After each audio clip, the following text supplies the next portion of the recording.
What if a single oil tanker chase could redraw global power lines? This isn't a movie, this is reality.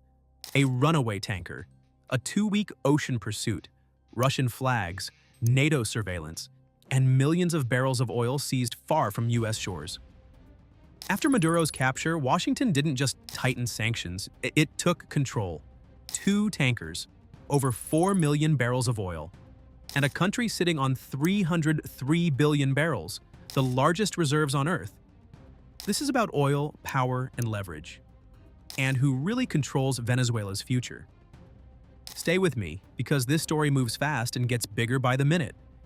And before we dive in, subscribe, because you won't want to miss what happens next. The tanker pursuit that reads like a spy thriller. Let's zoom in on the Marinera, because this ship's story shows you exactly what's going on here. Originally called the Bella One, this tanker was basically a runaway. Back in December 2025, after the U.S. slapped a full blockade on Venezuelan oil, the Bella One tried to slip out of the Caribbean carrying Iranian oil. But the U.S. Coast Guard spotted it, and instead of stopping, the crew just said, "No thanks," and took off. Then it got even more dramatic. The ship changed its name to Marinera. Someone painted a Russian flag on the hull, and the captain started making fake distress calls to confuse anyone chasing it. Russia even sent a submarine and naval forces to escort it across the Atlantic, trying to protect what Moscow was calling a Russian vessel. But the U.S. didn't let up. The U.S. Coast Guard tracked it for nearly 2 weeks, following it across thousands of miles of open ocean with help from allies like the Royal Air Force and Royal Navy providing surveillance and logistics. By January 7th, it was over. U.S. forces boarded the ship in the North Atlantic between Iceland and Scotland, more than 4,000 kilometers from America's shores, and took control of the vessel and its cargo. Russia erupted, calling the seizure a violation of international law. But Secretary of State Marco Rubio basically shrugged it off and said, "Venezuela's government gets it. Cooperating with the U.S. is the only way they can move oil and generate revenue without facing economic collapse." The message was clear. Follow the U.S. rules or watch your economy fall apart. The second tanker, a Caribbean power move. On that very same day, U.S. forces moved again, this time seizing a second tanker, the MT Sophia, in the Caribbean Sea. The ship was carrying close to 2 million barrels of Venezuelan crude loaded straight from the Jose oil terminal. U.S. Southern Command labeled it a stateless, sanctioned dark fleet tanker tied to illegal operations. A helicopter hovered above as Coast Guard teams boarded the vessel.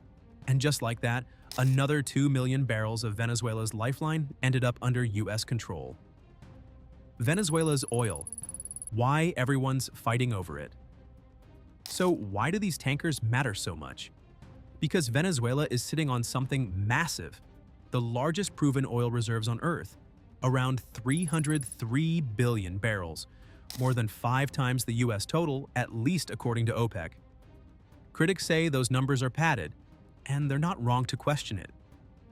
Back in 2007, Venezuela claimed it had only 100 billion barrels, then somehow found another 200 billion without drilling new wells. But even if you slash those numbers in half, Venezuela would still outrank Saudi Arabia. The problem isn't finding oil, it's extracting it. Most of it sits in the Orinoco Belt, packed with ultra-heavy crude that's thick, difficult to refine, and expensive to process. It's not cheap, and it's not easy money.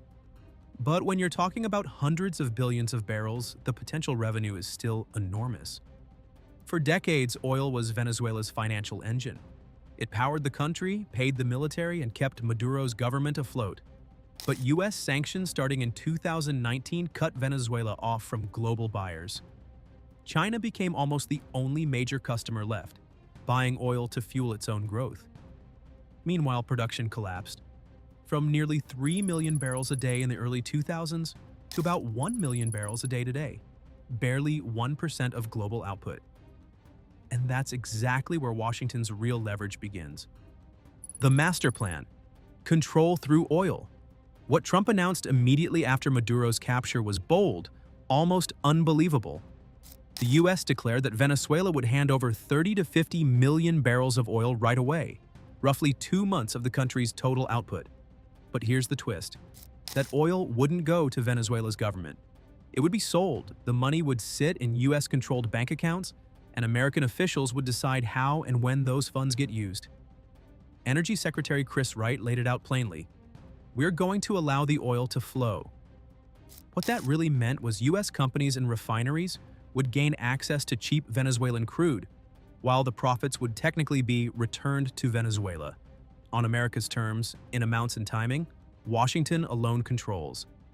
The White House didn't sugarcoat it either, saying the US would keep leverage and control over Venezuelan oil deals indefinitely to force the changes it wants. Take a step back and let that sink in. The Trump administration captured a foreign president, brought him to the US for trial, and then turned to Venezuela's interim leadership and said, "Your oil isn't yours anymore. We're running it. And if you don't comply, your economy collapses." Secretary of State Marco Rubio all but confirmed it. They understand that working with the United States is the only way to move oil and generate revenue without facing economic collapse. This wasn't advice. It was an ultimatum dressed up as diplomacy. The global pushback and the wildcards. This power move didn't go unchallenged. Russia condemned the seizure of the Marinera, calling it a violation of international maritime law. China's foreign minister went further, accusing the US of imperial overreach. Even in Washington, there was pushback.